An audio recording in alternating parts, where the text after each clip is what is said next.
You spray it on your wrist. You breathe it in before a date. Perfume is supposed to be beauty, romance, and desire in a bottle. But what if I told you the same sweet mist covering your skin is also used to preserve corpses?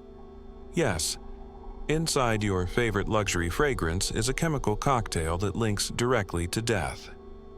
This isn't just a love potion, it's embalming fluid disguised as beauty. And once you hear what's really hiding inside those glossy bottles, you'll never look at perfume the same way again. Chapter 1: The Beautiful Lie. Perfume ads are designed to hypnotize you. Glowing models, golden bottles, a slow-motion mist in the air. They sell you love, wealth, status. But perfumes are less about roses and vanilla, and more about labs and synthetic stabilizers.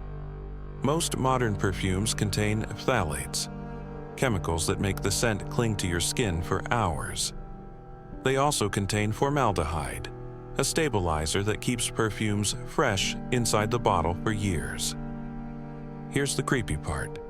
Formaldehyde is the exact same chemical used by funeral homes to keep corpses from rotting.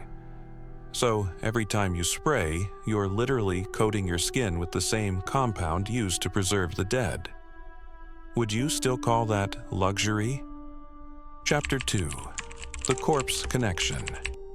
Formaldehyde is cheap, effective, and deadly.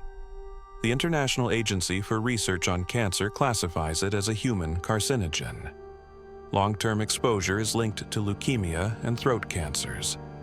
But the perfume industry, they don't have to tell you. The exact formula of most fragrances is a trade secret. That means companies can legally hide dozens of chemicals from the label. Here's the insane part. The very same stabilizer keeping Chanel No. 5 Eternal on a store shelf is the same substance morticians inject into veins. So when influencers say, "This perfume lasts forever," they're right, because embalming fluid also lasts forever. Picture this: a spritz of designer fragrance on your skin, a cold body lying in a morgue, both preserved by the same invisible mist. Beauty and death. Two sides of the same chemical coin. Chapter 3: The Psychological Trap. So, if perfumes are toxic, why can't we quit them?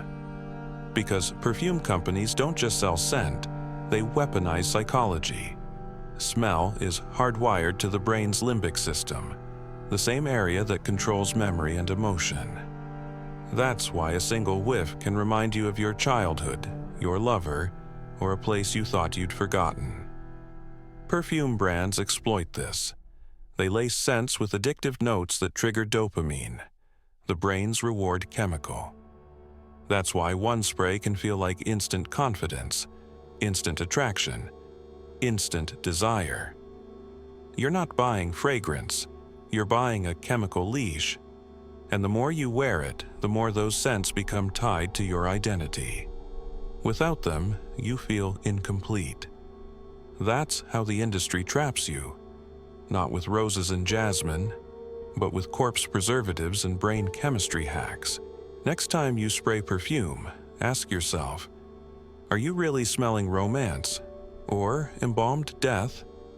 You might think luxury comes in a golden bottle, but the truth is darker than any ad will admit. This was just one everyday object hiding in plain sight. Wait until you hear the dark truth about elevators. Because if you think perfumes are creepy, what happens inside elevators might just leave you sleepless. Subscribe now to uncover the shadows of everyday life. Because the ordinary world isn't what it seems.